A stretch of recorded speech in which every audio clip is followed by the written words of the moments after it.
Bienvenue à tous. Dans cette huitième vidéo, on va identifier les différents sites interstitiels, à savoir les sites octaédriques et tétraédriques qui se trouvent dans une maille hexagonale compacte.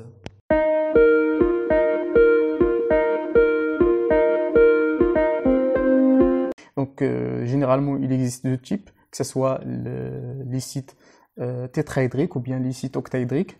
Les sites tétraédriques, ils sont localisés au centre d'un tétraèdre. Il est entouré à la plus courte et même distance de 4 atomes. Donc, c'est le vide entre ces 4 atomes, dont 3 sont situés à la base. Donc, voici les atomes qui sont situés à la base et l'autre atome au sommet du tétraèdre.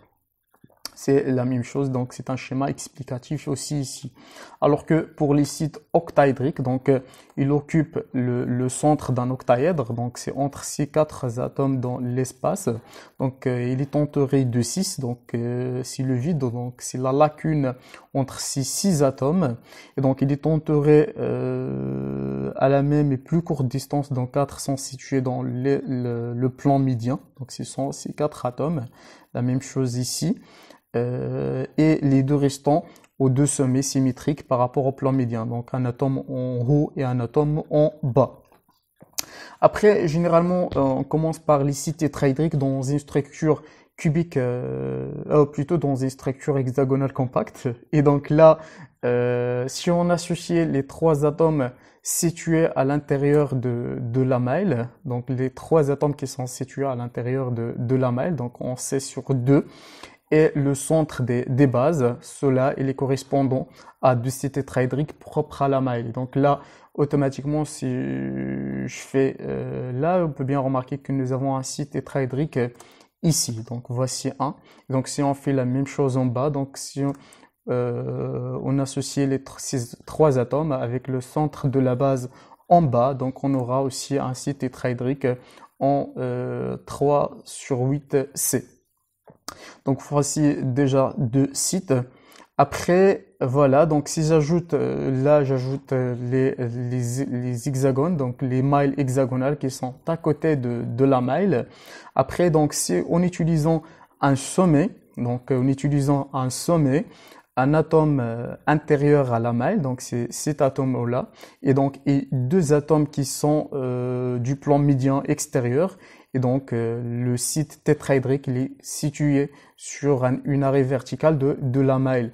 Donc, c'est sur cet arrêt-là. Et donc, on voit bien que nous avons un atome ici, ou plutôt un site tétraédrique ici. Et donc, si on fait la même chose pour les autres atomes qui sont au sommet, donc on aura ces sites tétraédriques. Donc, on aura des sites tétraédriques, que ça soit en 5/8, on fait la même chose, on aura des sites tétraédriques en 3/8. Automatiquement, on aura 2 sites tétraédriques. Et alors, ces sites tétraédriques, ils sont communs à 3 mailles.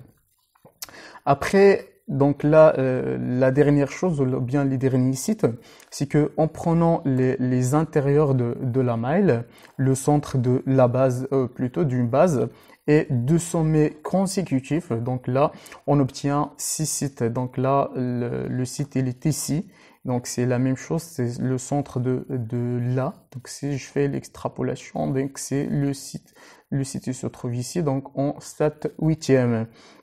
Et donc on fait la même chose pour les autres. Voilà, donc on aura un autre site ici et bien sûr un autre site ici en faisant la même chose en bas. Donc on aura 3 sites aussi en 1/8. Et donc automatiquement le nombre de sites tétraédriques c'est 2 fois les 2 qui sont au sommet ici, voilà, au centre en 5/8 et 3/8.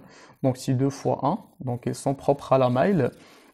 Nous avons les 12 qui sont en 3/8, ils sont au sommet en 3/8 et en 5/8, qui sont communs à 3 mailles, donc c'est 12 fois 1 tiers. Et bien sûr, nous avons les 6 mailles aussi ici qui sont propres à plutôt les 6 sites tétraédriques en 1/8 et 7/8 qui sont propres à la maille. Donc c'est 6 fois 1, ça fait 12 7 tétras dans une maille hexagonale compacte.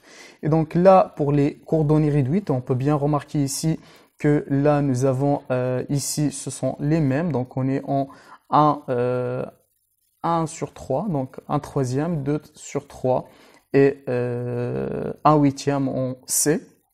Donc ce sont les coordonnées réduites de 6 sites tétraédriques. Aussi nous avons 0, 0, 3 huitièmes, donc on est sur les axes. Et donc, comme nous avons déjà dit, on peut bien choisir l'origine comme je veux. Après, là, les atomes qui sont en 5 huitièmes, donc aussi c'est 0, 0, 5 huitièmes. Alors que là, nous sommes en 1 sur 3, 2 sur 3, 7 huitièmes en C. Passons maintenant à la détermination des sites octaédriques qui se trouvent dans la maille hexagonale compacte.